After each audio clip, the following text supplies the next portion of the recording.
창세기 32장입니다. 창세기 32장. 같이 읽겠습니다. 사자들이 야곱에게 돌아와 이르되 우리가 주인의 형 에스에게 이른즉 그가 400명을 거느리고 주인을 만나려고 오더이다. 야곱이 심히 두렵고 답답하여 자기와 함께한 동행자와 양과 소와 낙타를 두 떼로 나누고 이르되 에스가 와서 한 떼를 치면 남은 한 떼는 피하리라 하고. 아멘. 세상에서는 이 고통을 빼면 사실 세상을 정리하기가 쉽지 않겠죠. 세상에서의 사람의 삶이라는 것은 고통과 괴로움이 많이 있죠. 세상은 죄로 인해서 가시와 은근기가 생겼습니다. 그래서 죄 때문에 가시가 생겼다는 것은 찔리면 아프잖아요. 바늘에 찔리듯이 가시에 찔리는 것인데, 이제 세상은 고통이 있다. 가시와 은근기가 되겠습니다. 그래서 죽음이 세상에 들어왔고요. 또 죽음의 정상들인 여러 가지 고통들, 괴로움들, 아픔들, 슬픔들, 이것들이 이 세상에서의 사실은 디폴트, 기본값이라고 할 수 있겠습니다. 제가 성도의 삶의 고난이라는 것은 디폴트가 그렇게 말씀드렸는데, 사실은 세상에서의 삶 자체가 사실 그 디폴트가 이 고통, 아픔, 괴로움, 슬픔 이런 것들이 디폴트로 기본값으로 있다 그렇게 생각합니다.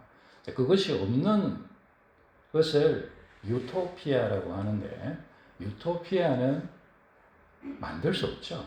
존재하지 않습니다. 그래서 세상은 이 재난, 지난번에 한 2, 3주 전에 제가 야곱이 이야기하면서 얘기 말씀드렸잖아요. 재난, 고난, 고통, 악, 재해, 이것이 이 세상의 어떤 본질이죠. 그래서 우리가 흔히 하는 말로 울면서 태어나서 울면서 살다가 죽어서 다른 사람 울게 하고 무덤에 들어간다. 그래서 사실은 인간의 삶이라는 것은 태어나서 죽는 것이 울음으로 시작해서 울음으로 끝나는, 그것이 사실은 인생의 어떤 아주 어떤 우리가 이렇게 보고 싶지 않은 동전의 양면처럼 밝은 면이 있으면 어두움이 있듯이 그런 어두운 면이라 할 수 있겠습니다. 그래서 좀 똑똑한 사람들일수록 우리가 그렇게 얘기를 많이 듣잖아요. 염세주의자가 되는 거예요. 세상에 뭐가 있냐. 조금 똑똑하면 사실은 세상에 대하여 이제 희망을 잃어버리게 되는 거죠. 그래서 염세주의가 되는 이제 그런 것입니다. 죄의 정상과 열매인 죽음이 세상을 지배하고 있기 때문입니다. 그래서 우리가 그리스도 예수를 믿는 입장에서 세상은 죄와 마귀와 또 죽음이 엄부가 지배하는 곳이죠. 그리고 그리스도 밖에서의 세상에서는 실제로 그것이 본질로서 어쩌면 전부다. 그러니까 여러분, 극한 쾌락을 추구하는 것이 무슨 철학 학파가 되는 거 아니겠습니까? 극한 쾌락을 그러니까 성경에 이제 그 철학자들의 말이죠. 내일 죽을 테니 오늘 즐기자. 이제 그런 것들이 있는 거죠. 그래서 사실은 세상에서의 어떤 그 본질을 생각하면 저는 그게 지혜로운 사람의 답이라고 생각합니다. 예전에 코미디언 중에 뚱뚱한 것으로 이제 엄청 이렇게 하시던 그분이 제가 한두 번 말씀드린 것 같은데, 나는 죽을 때 되면 친구들 다 불러놓고 삼겹살 파티를 쫙 그 사람이 삼겹살 제가 볼 때 제일 좋아하는 것 같아요. 삼겹살 파티를 잘 하고 실컷 먹고 그다음에 아우 잘 먹었다 하고 나 죽겠다고. 그래서 제가 그 소리를 들으면서 이제 목사니까 뭐 그런 게 있나 이렇게 생각할 것 같지만 제가 속으로 한 구석에 그래 당신 지혜롭다. 제가 한 구석에 그 생각이 드는 거예요. 사실은 그거 외에 더한 낙이 어디 있겠습니까? 먹고 행복하게 먹고 배부르게 먹고 빠이빠이 하는 거예요. 그게 사실은 세상에서 가진 전부일 수 있다. 요즘 목사의 입장에서 말씀드리는 것입니다. 하나님의 백성인 그리스도인의 삶도 사실은 크게 다르지 않습니다. 우리가 이 세상 밖에 있는 게 아니기 때문에 우리 그리스도인의 삶도 역시 이 죄가 지배하고 있는 이 세상 가운데에 고통과 어려움을 라아를 재난을 경험하면서 사는 거죠.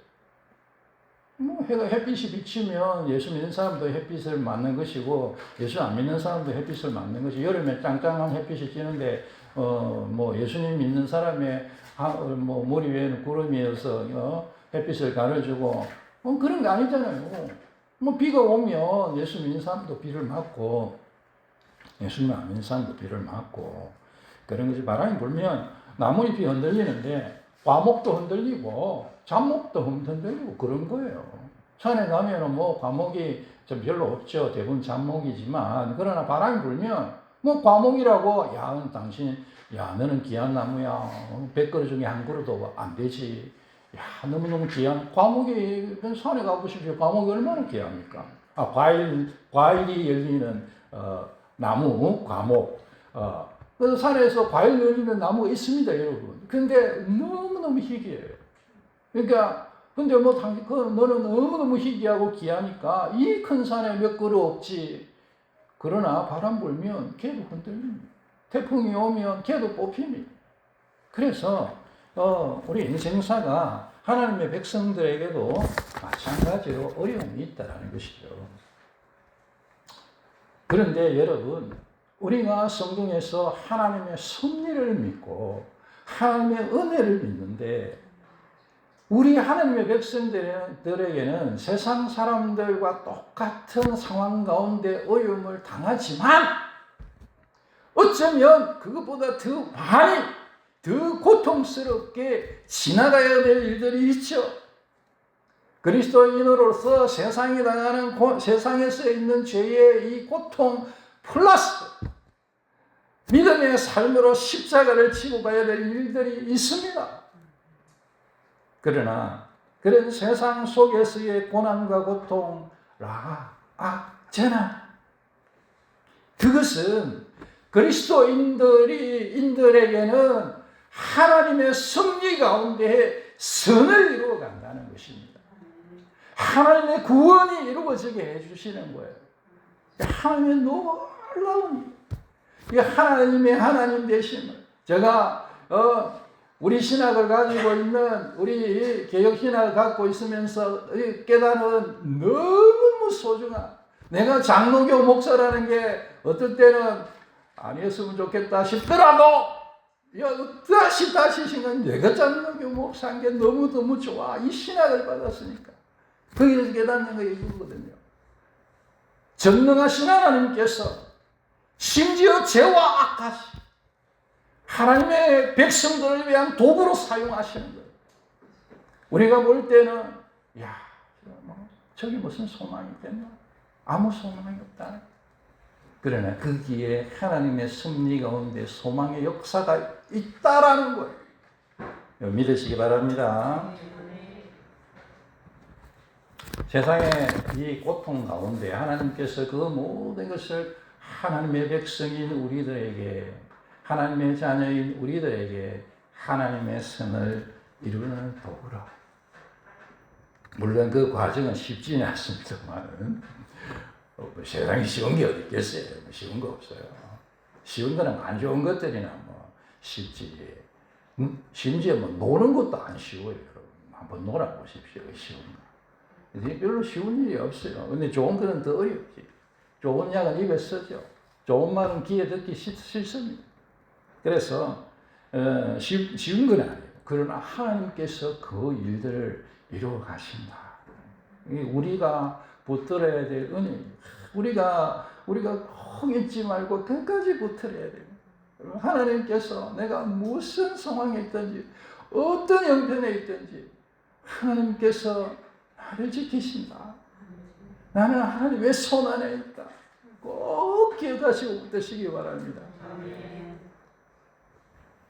야곱의 삶만큼 이걸 잘 보여주는 인물이 많지 않겠죠.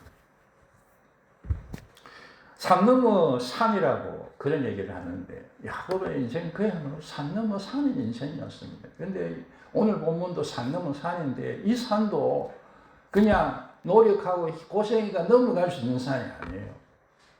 이 히말라야 같은 산. 저보고 뭐 히말라야 산 넘어가라 하면 우리 연못사님은 산을 잘 타시니까 넘어가실 수도 있겠지만 저는 못 넘어가. 중간도 못 가고 막 밑자락에서 추위를 많이 타거든요. 부들부들 때문에 얼어 죽어버려요. 이 히말라야 산 같은 산이 못 넘어가는 산. 라반이라는 큰 산을 엄청난 거기에 말씀드렸던 거기에는 재난이 너무 분명히 나타나는 부분이에요. 엄청난 재난이 찾아올 것 같은 그 라반이라는 그 큰 산을 넘었어요. 하나님의 은혜, 기적적인 은혜로 넘은 거예요. 성경에 다 보면 이런 게 왜 있지? 나중에 생각해 보면 그래서 있었나 그런 생각이 들어요. 이 라반 오늘 읽으신 1절 말씀이 사실 라반의 사건에 붙어 있는 사건처럼 저는 보이더라고요. 1절, 2절 쪽에 보면 하나님의 군대를 야곱이 만나는데요. 라반이라는 사람을 생각하면 그 재산과 그것들을 그냥 하나님이 꿈에 나타났다고 포기할 사람처럼 보일 수도 있지만 아닐 가능성이 큽니다. 아마 하나님의 군대를 그래서 저는 그 성경에 영 생뚱맞게 딱 나타나 있거든요. 그래서 그렇게 하나님께서 그 특별한 그 간섭으로 하신 게 아닙니다. 그런 하나님의 특별한 은혜를 통하여 라반에게서부터 구원받습니다. 구원받았는데 이제 드디어 고향 땅에 돌아왔어요. 20년 만에 고향 땅에 구사일생이라 하잖아요. 구사일생으로 그렇게 정말 고향 땅에 돌아오는데 금이 환영하는 거 아니겠습니까? 그래서 이제 자연스럽게 돌아오는데요. 그래 이제 자기 형에게 에서에게 쌍둥이 형 에서에게 자기의 귀환을 알리는 것이 5절입니다. 알리면서 야곱이 에서에게 뭐라고 얘기를 하냐면은 자신이 소유하고 있는 내가 이런 큰 소유를 갖고 있습니다. 그걸 알리라고 그래요. 이제 그걸 보면은 자기 돌아오는 거 알리면서 자기 자랑하냐? 뺏어러 오라고 그러냐? 야곱이 바보입니까? 야곱은 간교한 자, 지혜로운 자. 야곱은 세상적으로 영리한 사람이에요. 그래서 그거를 그냥 이유 없이 했을 리가 없다고요. 그래서 생각을 해보면 이게요, 그 뻔한 결과가 나오는데 세상 사람들은 형제지간에 제일 중요한 게 유산이에요, 유산. 100만 원 가지고도 막 서로 싸우고 형제 의가 끊어진다 하잖아요. 교회에서도 성도들끼리도 10만 원 빌려줬다가 영 이상하게 돼버리고 하잖아요. 이게 세상에서 돈이 너무너무 중요하다고요. 근데 야곱이 에서에게서 뺏은 게 뭡니까? 장자권을 뺏었죠. 그 다음에 에서에게 뺏은 게 뭡니까? 아버지의 축복을 속에 뺏었어요. 그 장자권이라는 것은 여러분 아버지의 유산에서 갑절의 분깃을 받는 게 장자권이에요. 지금 에서가 아버지 이삭으로부터 모든 것을 다 받았잖아요. 야곱은 지팡이 하나만 들고 아이들 말로 토끼였으니까 막 도망갔잖아요. 막 막 사람 피해가 도망갔어요. 어디 거기 뭐 재물을 가져갈 수가 있나요? 그러면 여러분 법적으로 하면 에스가 가진 것의 최소한 절반, 장자권을 주장한다면 어쩌면 3분의 2. 그거를요, 야곱이 그 권리를 주장할 수 있다고요. 그럴까봐. 혹시나 형이 내가 와가지고 장자권 그거 지금 주장하면 형이 나를 맞아주지 않지 않을까. 내가 이것 때문에 형이 이렇게 나를 죽이려 하고 나는 이것 때문에 도망가고 했으니까 내가 형 이제 형 아버지 유산 필요 없어. 나 엄청나게 많이 가지고 있어. 그 아버지 유산은 형이 다 해. 사실은 이런 뜻으로 알린 거죠. 그런 뜻으로 알렸다고 생각합니다. 하나님의 사람들에게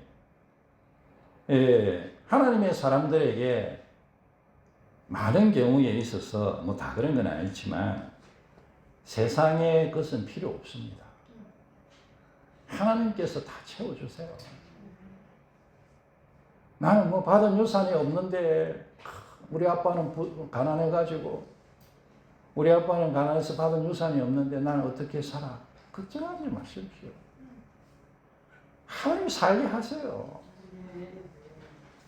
하나님 살게 우리 자녀들 나는 재산이 없어서 자녀들 유산도 못 나눠주고 이게 여러분 믿음 나눠주셨으면 된 거예요. 하나님이요 우주의 주인이시기 때문에 지금 야곱이 가진 게요 에서와 가진 거 비교할 수 없이 크다고 생각합니다. 하나님께서 야곱에게 주시는 거죠. 아버지 것에 상속이 없어도 하나님 아버지 것으로 넘친다. 그런 믿음의 사람의 고백이라 생각합니다. 그러니까 여러분 이제 안양의 모 교회에서 어떤 분이 유산으로 뭐 수십억을 받았는데 그거를 교회에 드렸다는 얘기 옛날에 벌써 한 10년 20년 되니까요. 그 얘기를 제가 들었습니다. 그래서 그 교회를 가요. 그 목사님이 너무 많으니까 절반은 당신이 하시오 돌려주고 절반을 가지고 다시 그 교회를 새로 지었다고 제가 얘기 들었거든요.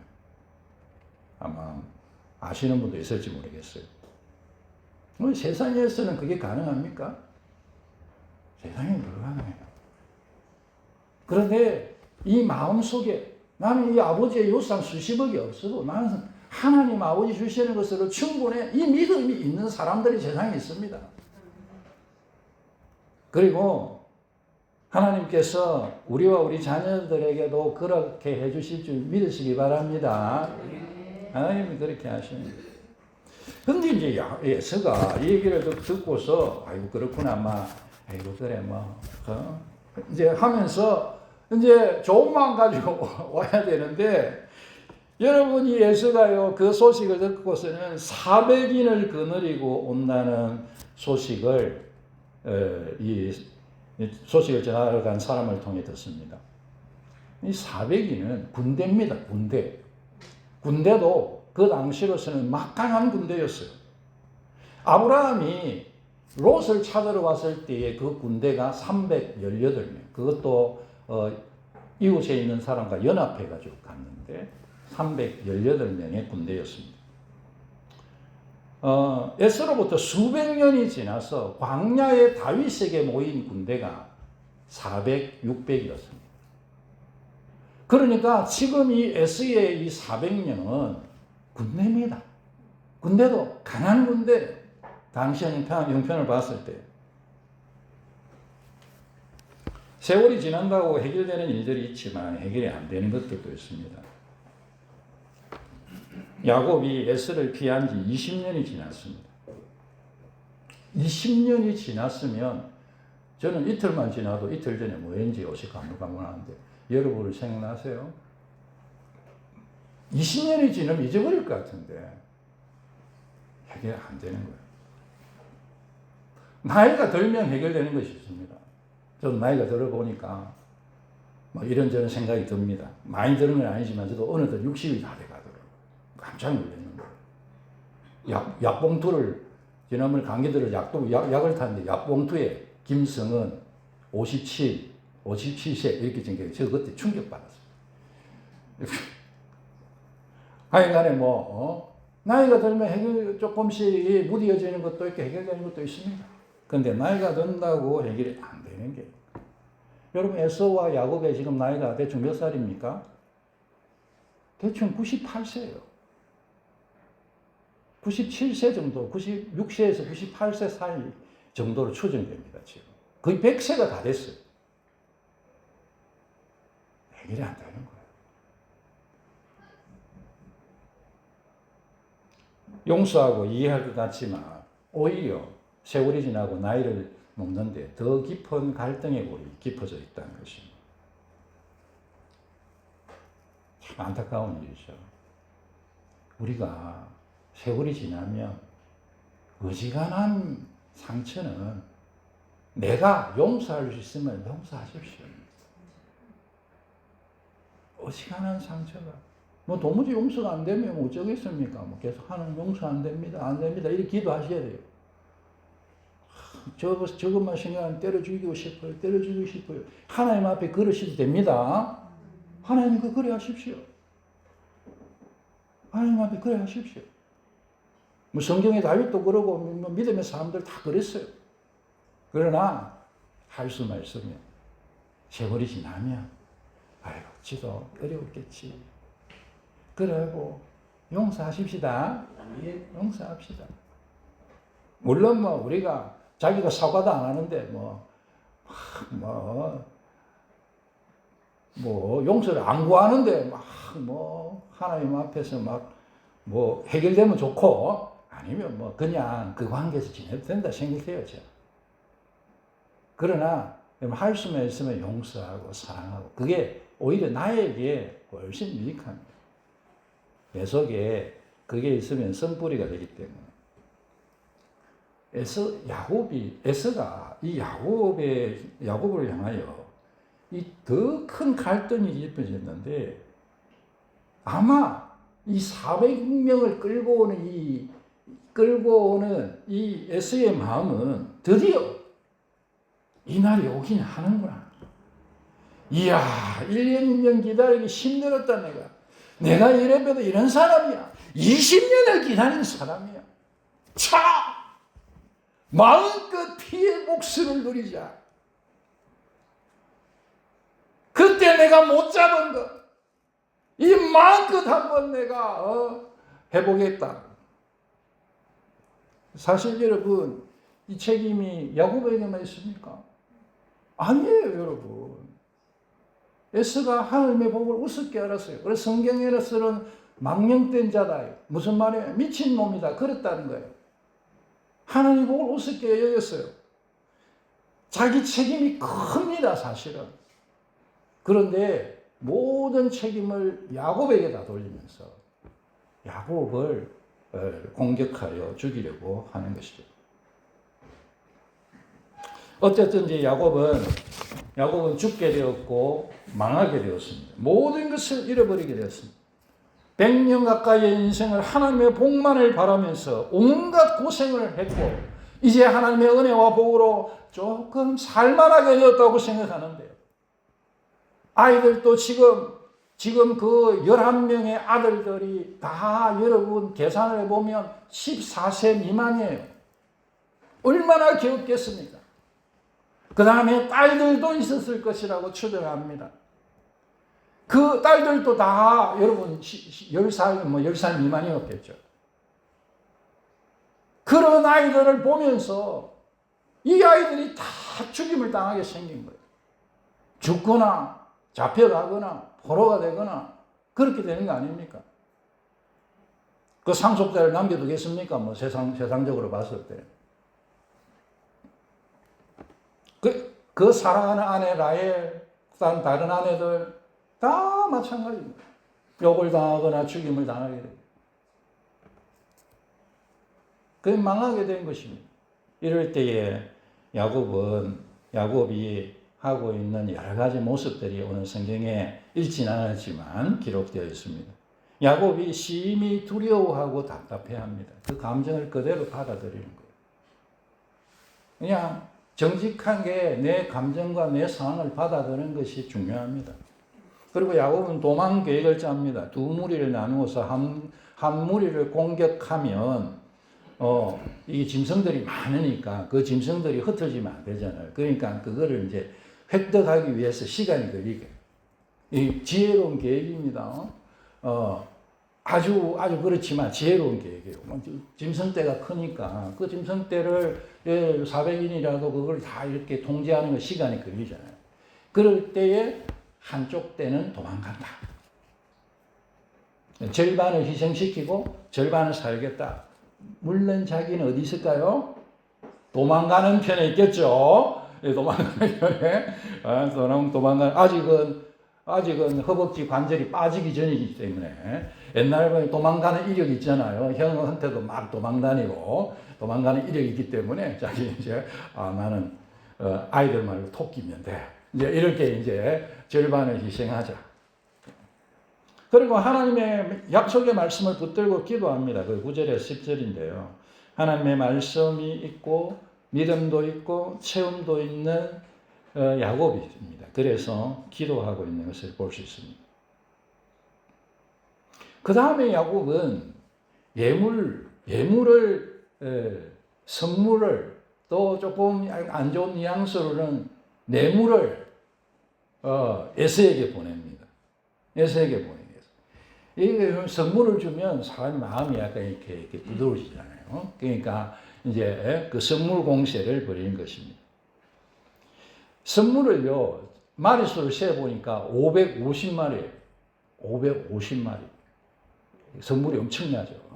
그러니까 야곱이 아마 생각할 때 400명이 오니까 1인당 한 마리씩은 돌아다녀야 되겠지. 그리고 제 생각이에요. 그래서 한 400마리 이렇게 하나 200마리씩 200마리씩 어린 양, 어린 염소 이렇게 해가지고 한 마리씩 다 가질 수 있도록 해주고, 그 다음에 이제 또 형은 또 특별하게 대우해야 되니까 나머지한테 좀 나눠주고 해도 150마리면 되겠지.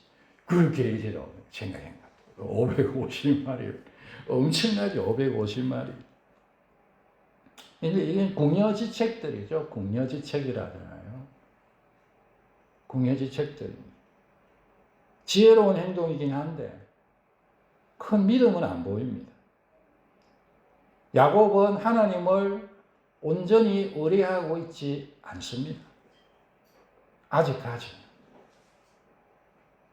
그리고 야곱이 야복 강가에서 기도하는 장면이 나옵니다. 야곱이 야복 강가에서 홀로 24절에 보면 홀로 남는데요. 다 강을 이제 건너게 하고 자기 혼자 강 안 건너고 있는 거예요. 우리가 좀 나쁘게 생각하면 에서가 쳐들어와가지고 저 막 뺏어가고 약탈하고 할 때 강 건너기 힘들잖아요. 그러니까 딱 보고 있다가 이거 안 되겠다 싶으면 나라도 살아야지. 그렇게 해서 도망가려고 거기 나. 그런 거 아닌 것 같아요. 어떻게 생각해보면 그럴듯 하기도 해. 야곱이 이때까지 살 어떤 모습들을 보면 그럴 수도 있을 것 같은. 그럼 지금 자기 살면 어떻지 않 되니까. 이때까지 그래 살아왔잖아요. 어떤 부분이 있었죠. 근데 그건 아닌 것 같아요. 야곱 믿음의 사람이에요. 우리가 좀 오해하는 부분이 있어서 그렇고 실패한 부분이 있어서 그렇지 믿음의 사람이에요. 그러면 아마 혼자 내가 시간을 좀 보내야 되겠다. 내가 하나님께 매달려야 되겠다. 그 마음이 한 절반씩 있었던 것 같아요. 제 생각에. 그런데요, 여러분, 오늘 읽지는 않았지만 그 말씀에 보면 어떤 사람이 야곱과 씨름합니다. 저는 이게 얼마나 은혜가 되는지 몰라요. 어떤 사람이 야곱과 씨름해요. 야곱이 어떤 사람과 씨름하는 게 아니고 어떤 사람이 야곱과 씨름해요. 이 어떤 사람은 야곱에게 찾아오신 하나님이시거든요. 많은 사람들이 구약에 나타난 그리스도로 구약의 예수님으로 생각합니다. 어떤 사람이 하나님과 씨름했다고 성경은 분명히 말하고 있거든요. 그래서 이 어떤 사람이 야곱과 씨름하여 하나님께서 주도적으로 야곱이 기도하게 하시는 거예요. 그 절체절명의 시기에 야곱은 뭐 나가 이제 뭐 기도도 하고 계획도 짜고 선물도 보내고 다 했는데 그래도 이거 어떡하지라고 했을 때에 아무런 소망이 없는 그때에 자기 힘으로 아무런 할 수 없는 그때에 심지어 홀로 남았지만 주도적으로 기도하지 못하고 있는 그 야곱을 향하여 하나님이 찾아오셔서 하나님이 야곱과 씨름하시는 거예요. 하나님께서 야곱을 기도하게 하신 것입니다. 그러면서 밤새도록 밤새도록 기도하게 하십니다. 이 스토리를 뭘 다르게 볼 수도 있겠죠. 저는 그러나 묵상할 때 저는 이렇게 생각합니다. 하나님이 야곱을 붙들고 마치 우리를 볼 때 야곱이 하나님을 붙들고 그게 그거지만 하여간에 그렇게 하나님이 야곱과 씨름하시는 거예요. 밤새도록. 그러면서 날이 새어갈 때에 이제 그만하자. 그러려면 환도뼈를 탁 치는데 여러분 환도뼈가 팍 위골 여기 소켓이 영어의 소켓이 이렇게 연결되어 있는 게 다리 연결되어 있는 거. 뼈가 이렇게 연결되어 있잖아요. 이것도 소켓이. 제 옛날에 이게 습관성 어깨 탈골이 있습니다. 어렸을 때부터 이게 탈골이 됐을 때도 이게 탈골되면 아무것도 못해요. 얼마나 아픈지 몰라요. 습관성 탈골인데 이게 잘못하면 탁 빠졌거든요. 안 빠진 지 한 10년 됐습니다. 여기가 빠진 거예요. 여기가. 이제 도망갈 수 있습니까? 한쪽 다리 질질 끌면서 도망 못 가요. 이제 자기가 준비한 것도 아무 소용이 없어요. 정말 여러분 야곱에게 남은 한 가지, 하나님 불쌍히 여겨주십시오. 하나님의 전적 은혜를 베풀어 주십시오. 긍휼히 여겨주십시오. 그렇게 하나님을 붙드는데 그 얘기는 뭡니까? 하나님께서 야곱이 기도하게 하셨고 하나님께서 야곱이 목숨 걸고 간절히 기도하게도 하신 거예요. 하나님의 은혜입니다. 그러면서 이스라엘이라는 이름을 얻습니다. 이스라엘은 이름을 얻는데 거기에서 하나님과 겨루어 이기도 하지만 본문은 하나님과 사람과 겨루어 이겼다입니다. 그런데 우리는 사람이라 해가지고 단수처럼 보이는데 원래 그거는 복수입니다. 그래서 하나님과 사람들과 겨루어 이겼다입니다. 그리고 야곱이 생각할 때에 사람들이라고 하면 아마 여기에서 싸우는 상대라고 한다면 라반이고 또 에서고 또 자기 자신이고 그런 게 아닌가 그 생각이 듭니다. 그래서 하나님과 겨루어 이기고 사람들과 겨루어 이기고 자신을 포함한 그 은혜를 이 기도의 능력으로 하나님의 얼굴을 배우면서 경험하게 됩니다. 그래서 그곳을 버니엘이라고 부르게 됩니다. 하나님의 얼굴. 하나님의 얼굴을 베델에서 하나님의 음성을 듣습니다. 하나님의 약속의 말씀을 듣죠. 하나님의 집이라고 베델이라고 정합니다. 천사들이 오르락 내리락 사다리를 보죠. 마치 그 베델에서 중생을 얻은 것처럼 그렇습니다. 베델에서 하나님을 만나죠. 그리고 이 버니엘에서 하나님의 큰 은혜를 경험하게 되는 것입니다. 하나님의 얼굴을 대하여 보게 됩니다. 하나님을 대면하게 됩니다. 그리고 나서 모든 것이 해결됩니다. 야곱은 맨 앞에 서서 에서를 향하여 나아갑니다. 그리고 형제는 눈물의 상봉을 하게 돼요. 왜냐하면 기도로 이겼기 때문에 하나님께서 은혜 가운데 다 이기도록 그렇게 해주신 줄 믿습니다. 하나님께서 이 야곱의 큰 어려움을 통해 이 상황 가운데서 하나님의 선이, 하나님의 생명이, 하나님의 구원이, 하나님의 은혜가 이루어지도록 그렇게 하신 것입니다.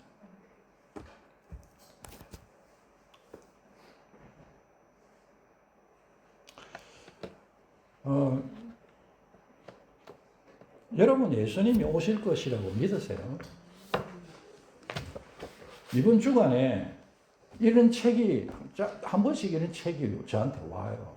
보지도 안 하고 던져버리는데 오늘 이번 주간에 온 이 책 제목을 보니까 한국 교회를 회개하고 재림 예수를 영접하라. 그래서 탁 버리려다가 한국 교회는 회개하고 재림 예수를 영접하라. 아멘이지. 왜냐하면 내가 한국 교회 아닙니까?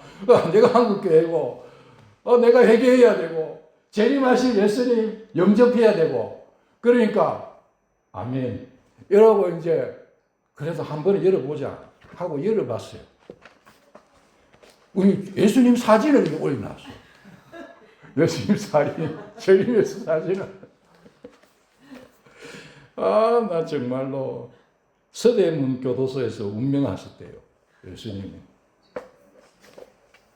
이게 옛날 책이 아니고 이번 주간에 제가 받은 책이라니까요. 이번 주간에.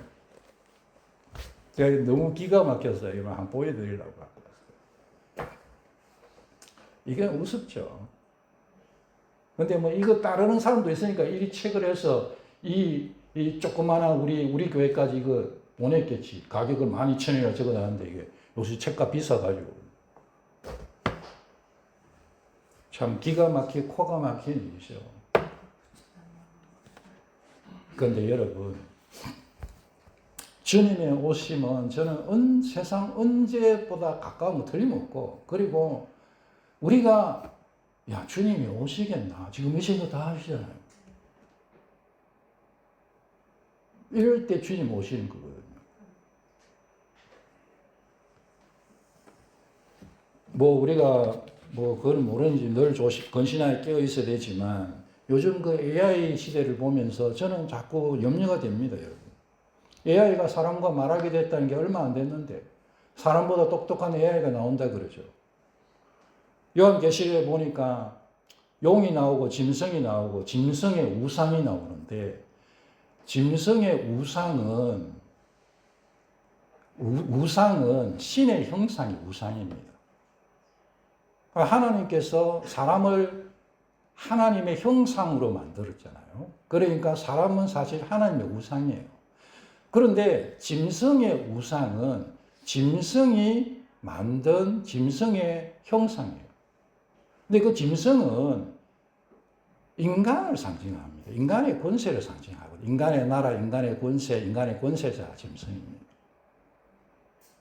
죽게 되었다가 살아났는데 그 인간의 그 권세자와 세력을 얘기하는데, 여러분 AI가 사람이 AI를 만들었잖아요.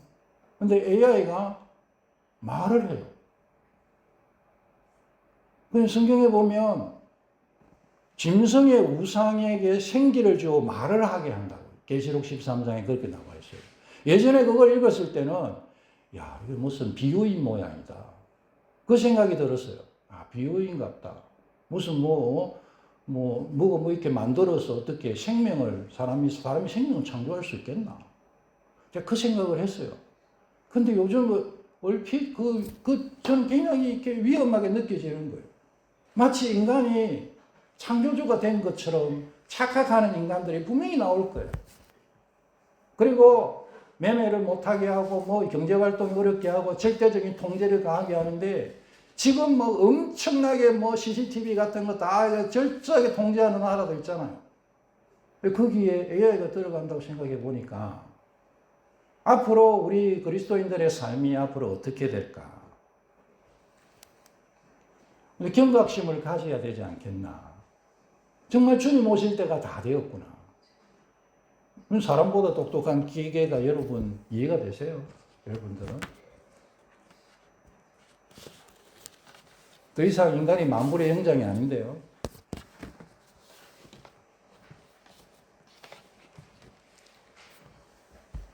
개인의 종말, 개인에서의 어떤 어려움이든 우리가 역사적인 종말을 앞두고 있던 우리의 삶에 어떤 환경이 되든 우리 하나님께서 우리를 지키고 계신 그 사실을 꼭 믿읍시다. 이게 경각심도 가지고 동시에 하나님, 내가 어떤 상황에서든지 하나님께서 나를 붙들어 주실 거 믿습니다. 그래서 그 하나님 내가 은혜로 붙듭니다. 그래 합시다. 그래야 하나님이 기도하게 하시지만 기도하는 건 야곱이에요.